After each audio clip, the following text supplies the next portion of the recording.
40대로 들어가면은 그때쯤에 이제 슬슬 내리기 시작했어요. 매매를 좀 해야 될 것 같긴 해요. 이제 2번에 걸쳐서. 그래서 그때는 이제 또 오를 수 있습니다. 그래서 이제 그때 다시 한번 팔 수 있는 기회가 또 있고.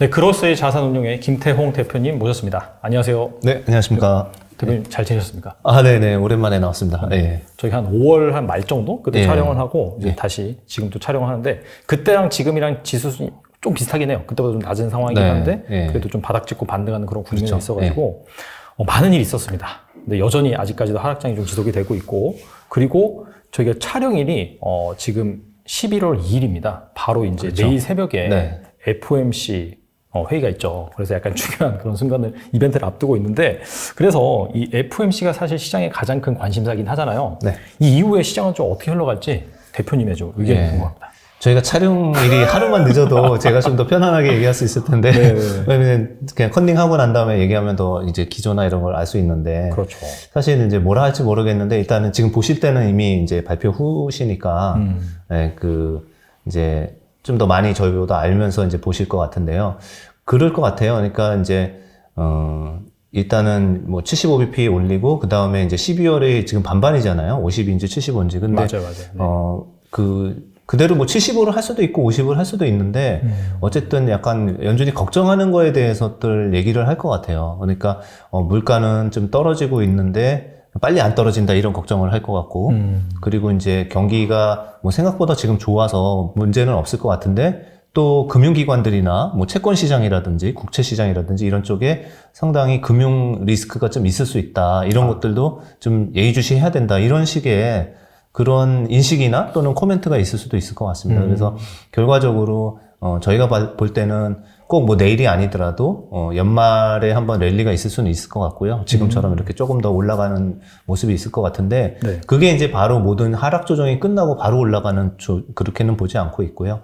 그 이후에 이제 금리가 더 이상 안 올라가는 게 뭐 내년 3월 정도 이 정도로 보고 있잖아요. 그러니까 그거는 큰 변화는 없을 것 같으니까 그쯤에 이제 다시 한번 하락했다가 다시 상승하는, 그걸 다 확인한 다음에 상승하는 이런 사이클을 그리지 않을까 이렇게 보고 있습니다.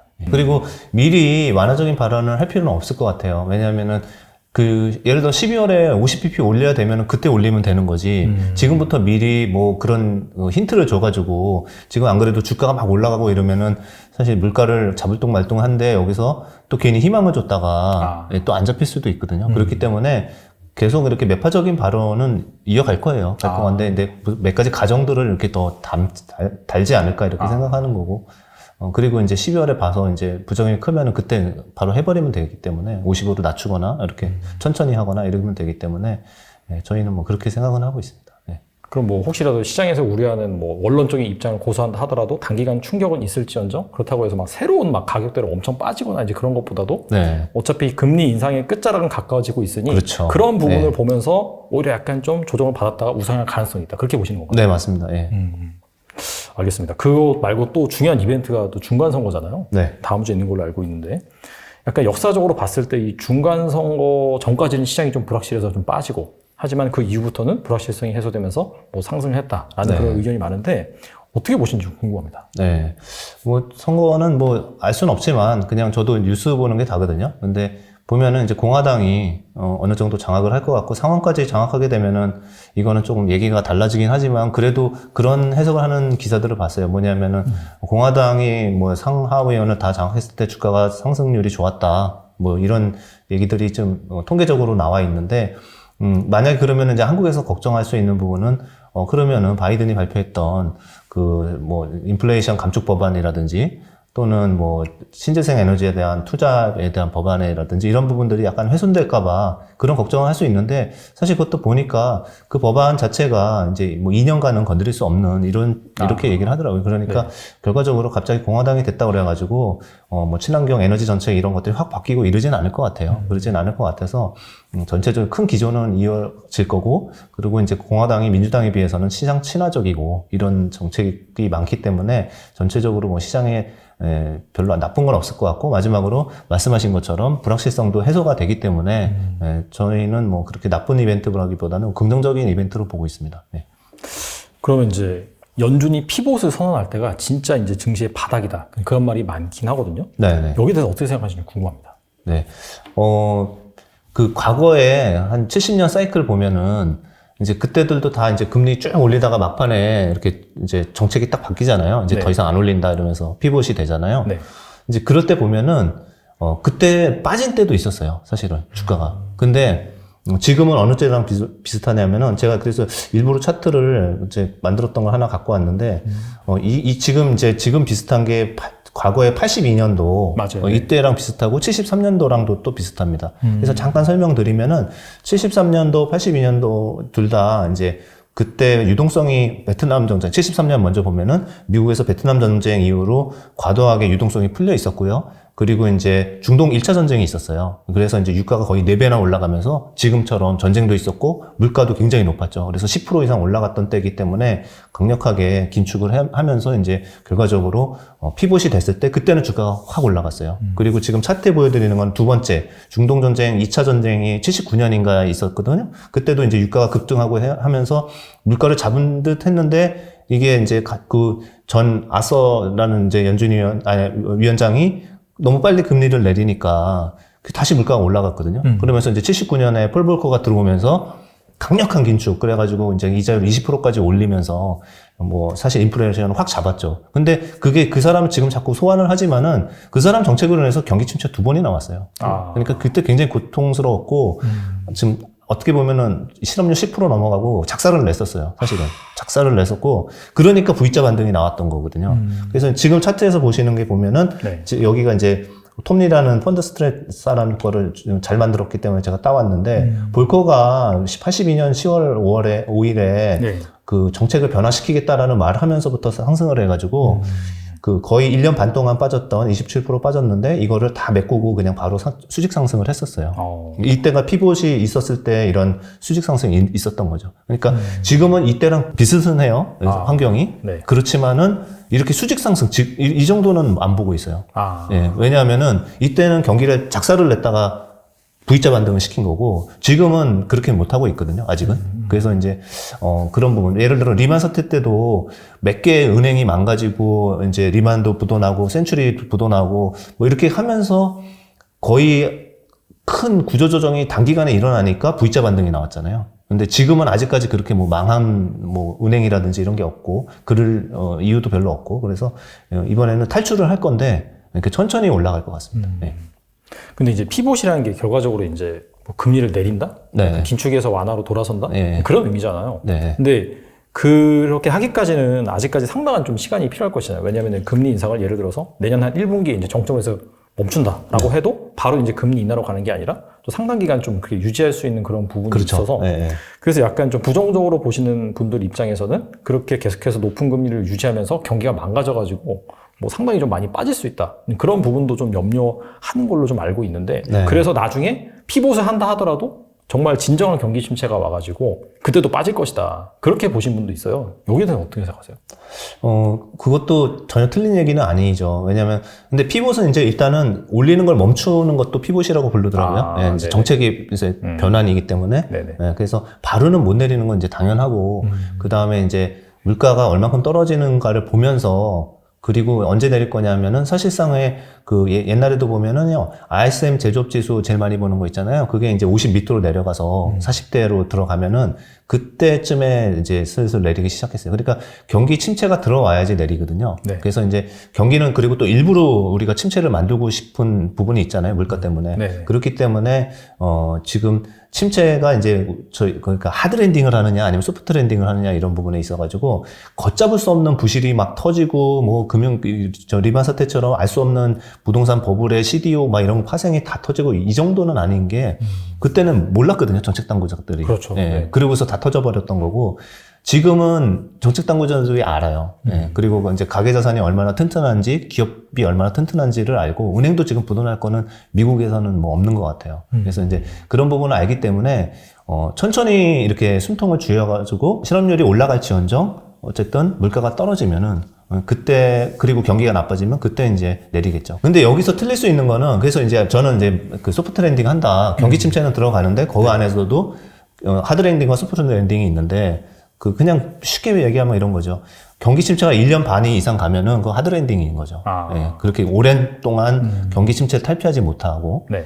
그런 경우, 그 다음에 뭐 실업률이 굉장히 높아지고 그 걷잡을 수 없는 경우. 이렇게 해서 주가는 보통 그럴 때는 한 50% 정도 또는 그 이상도 빠집니다. 그래서 그 2008년 뭐 이럴 때나 2001년 이 정도 네. 이럴 때처럼 좀 하드 랜딩 할 때는 그렇게 많이 빠지고요. 소프트 랜딩 한다 그러면 주가가 한 30% 정도 빠지고 미국 기준으로 S&P 네. 기준으로 30에서 35% 정도 빠지고 이제 반등을 하는 시나리오죠. 네, 그래서 결과적으로는 저희는 이제 소프트 랜딩 할 것 같다. 네, 이렇게 보고 있습니다. 그럼 대표님 보시기에는 언제가 이제 현금을 아껴뒀다가 네. 좀 매수할 시기인지 보시는지 궁금합니다. 네. 저는 이제 매매를 좀 해야 될 것 같긴 해요. 이제 두 번에 걸쳐서. 그래서 일단은 연준 이제 발표하는 거 보고, 그 다음에 이제 뭐 어떻게 보면 지금도 조금 살 타이밍이긴 하거든요. 조금만 이제 길게 보면은.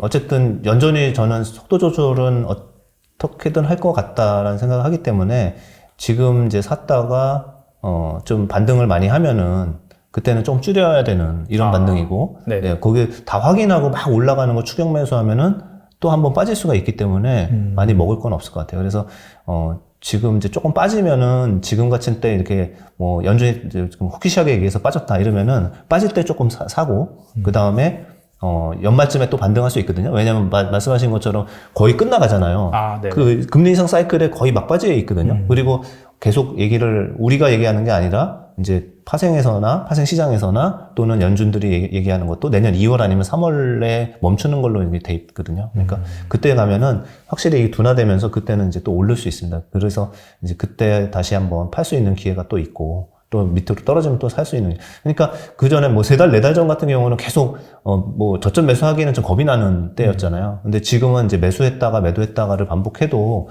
승률이 그렇게 나쁘지는 않을 것 같다는 생각이 듭니다. 네. 방금 말씀하신 게 매수했다가 매도했다가를 반복해도 된다고 말씀하셨는데 그 얘기는 이 반등을 뭐 연말에 이렇게 하긴 하더라도 네. 한 번 더 빠질 수 있다. 그런 가정을 은연중에 내포하고 계신 거잖아요. 네. 그렇다면은 뭐 한 기준금리 인상이 이제 거의 종료가 돼서 이제 그런 것들을 어느 정도 선반영해서 올해 연말이라든 내년 초까지는 좋아도 한 번 더 빠질 수 있다. 이제 그렇게 이제 보시는 건가요, 그러면? 네네. 왜냐면은 그 경기 사이클상 아직 침체 선언을 안 했고 그래가지고 경기 사이클이 아직은 하강 국면에 계속 있을 거예요. 그래서 그게 끝나가야지 주가가 뭐라 그럴까요? 대세 상승으로 접어들 텐데, 그것까지는 한 내년, 늦으면 7월, 빠르면은 뭐 4, 5월 이 정도로 생각하고 있습니다.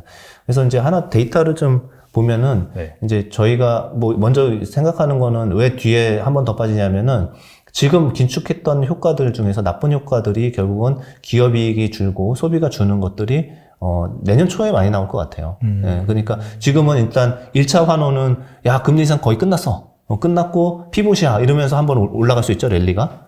그랬다가 다시 빠지는 이유는 아까 말씀드린 소비 줄고 기업 실적 나빠지고 경기 데이터 계속 나빠지니까 유동성도 부족해지고 이러니까 한번 빠질 수 있다라는 거 있고요.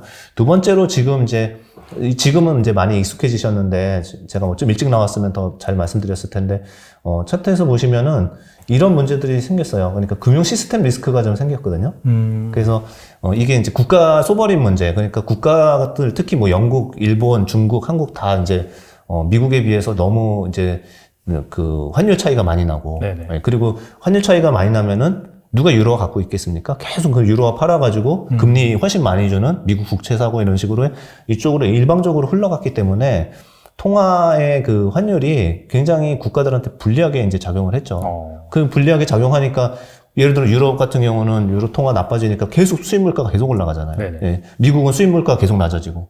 이런 그냥 똑같은 거를 하고 있는데도 그 환효과로만으로 해서도 그런 불리한 상황이 계속되고 있기 때문에 유럽이 조금 금융위기 또 그 뭐 재정위기까지는 아니더라도 약간의 리스크가 있어요. 그래서 지금 이제 보여드리는 이 차트를 잠깐 띄워주시면은 이게 CDS 프리미엄이거든요. 그래서 이제 한국의 CDS 그러니까 이게 부도 확률이라고 보면 됩니다. 그러니까 크레딧 디폴트 스왑이라고 해서 이게 거래가 돼요. 그래서 이 나라에 대해서 투자하는 게 이제 불안하면은 파생 상품을 이거를 사가지고 해치를 하는 목적으로 사용하거든요. 그래서 CDS가 올라간다는 거는 그 나라의 소버레인 문제가 커진다. 그러니까 그 나라의 신용 리스크가 커진다라고 이제 해석을 하는 거죠. 그런데 중국 같은 경우는 보시면은 20년에 그 코로나 사태 때보다 지금 2배 이상 높아져 있어요. 그래서 상당히 높아졌네요. 예, 중국이 굉장히 높아졌고요.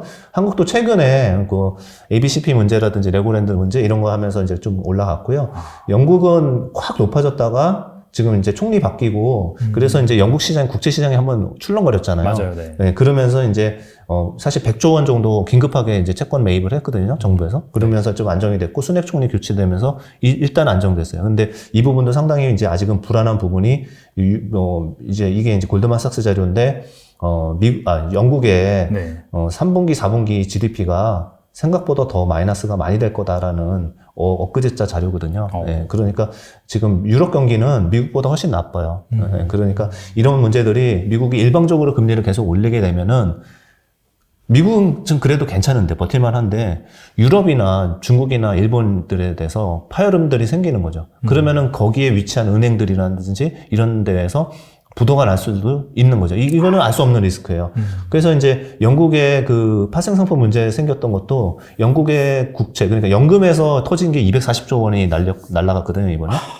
엄청나게 날라. 예, 240조 원을 우리나라로 치면 국민연금 같은 데서 날려먹은 거예요. 예, 근데 그 날려먹은 이유가 뭐냐면은, 국채를 담보로 해가지고, 국채는 안전하니까, 네네. 거기에 파생 4배짜리를 이제 상품을 가입을 해서 싼 거죠. 예, 그리고 금리가 이렇게, 이제 채권 가격이 30%씩 떨어질지는 몰랐는데, 실제 장기물 같은 경우 30% 정도 떨어졌거든요. 그렇죠. 그러니까 이제 마진콜 나오면서, 이게 그냥 다 없어진 거죠. 예. 그래서 이제 이런 문제들이 우리는 몰랐고 누가 알았겠습니까? 이런 모르잖아요. 근데 이제 이런 것들이 한두 개 터지는데 은행권에서도 터질 수 있죠, 유럽에서는. 그래서 크레딧 스위스 같은 경우는 지금 CDS가 250으로 역대급으로 높아졌고 금리도 10% 넘어가 있습니다, 지금. 네. 그래서 이런 두 가지. 그러니까 아까 말씀드린 것처럼 내년 초에는 기업 실적에 대해서 또 걱정을 할 거고, 그 다음에 이런 모르는 크레딧 리스크들 이런 부분들이 또 돌발할 수도 있다. 이렇게 해서 제가 너무 안 좋게 말씀드린 것 같은데, 제가 말씀드리는 건 이제 W자를 그리려면은 그런 요인을 때문에 할 거라는 거고요. 근데 이게 또 이제 반대로 나쁜 악재 때문에 좋아지는 부분은 뭐냐면은, 미국이 그래서 이제 연준이 속도 조절론이 나오는 거예요. 자기만 계속 물가 잡으려고 계속 세게 올렸다가는 미국 체력은 버티는데, 네네. 다른 국가들이 터지면은 그게 부메랑이 돼서 또 미국이 같이 이제 크레딧 리스크로 같이 작용할 수 있거든요. 그리고 미국도 안전한 것 같지만은 사실은 미국 국채도 지금 사는 사람이 없어가지고 국채 위험도가 굉장히 높아진 상황입니다. 차트 보시면 아시겠지만 미국 국채도 지금 조금 시장 지금 경색이 완전히 돼 있어요. 네. 그래서 이런 부분, 그리고 이제 이런 걸 해소하려고 이제 이런 예를 들어서 FOMC 그 다음에 12월 이때 완화적인 표현이 나올 것 같은데, 그거는 물가가 잡혀서 다 됐다 이렇게 해서 이제 나오는 것보다는 이런 쪽으로 번지면 안 되니까. 그러니까 이제 그렇게 완화적으로 나오면은 주가는 그때는 또 반등할 수 있겠죠. 그래서 이제 그때 반등했을 때 한번 위에서도 참 팔기도 하고, 또 이제 다시 빠지면은 그 나쁜 뉴스, 제가 말씀드린 나쁜 뉴스들 나오면은 그때 또 사기도 하고, 이런 걸 반복을 아직은 해야 된다. 그 말씀 드린 겁니다. 네. 정리를 하면은, 네. 뷰 같은 경우는 W자이긴 한데, 그 연말 정도에 이제 금리 인상이 거의 끝났다라는 컨센서스가 형성이 되면서 한번 반등을 세게 하고. 네. 하지만은 이제 경기 침체에 따른 기업 실적의 악화 이런 것들이 내년 그렇죠. 한 1분기나 2분기에 좀 정점을 이룰 것이고, 추가적으로 방금 말씀하신 그런 유럽이라든지 중국, 일본 쪽에서 발생할 수 있는 그런 금융, 시스템적인 리스크 이런 것도 이제 터질 수도 있는 거고, 그런 부분 때 한 번 더 내려올 수 있다. 그렇게 그때 마지막 살 기회다. 네. 나쁘게 말씀드리는 것 같지만은 거의 이제 바닥 다지기 수준이라고 생각합니다. 네. 사실 지금 많은 분들이 물려 계셔가지고 일단 1차 반등이 나왔을 때 그때 일단은 좀 비중을 줄이는 게 좀 중요하겠네요. 네, 어느 정도는 수익이 난 게 있다 그러면은 조금 매매를 하는 게 마음도 편하고 장기적으로 갈 수 있는 그런 상황이 되지 않을까 싶습니다. 네. 정말 하지 말아야 될 것은 그 1차 반등 나올 때 따라 사는 거. 그런 거. 거기 너무 다 확인하고 사기에는 조금 아직은 끝나지가 않았어요. 사이클이, 경기 사이클이. 네네.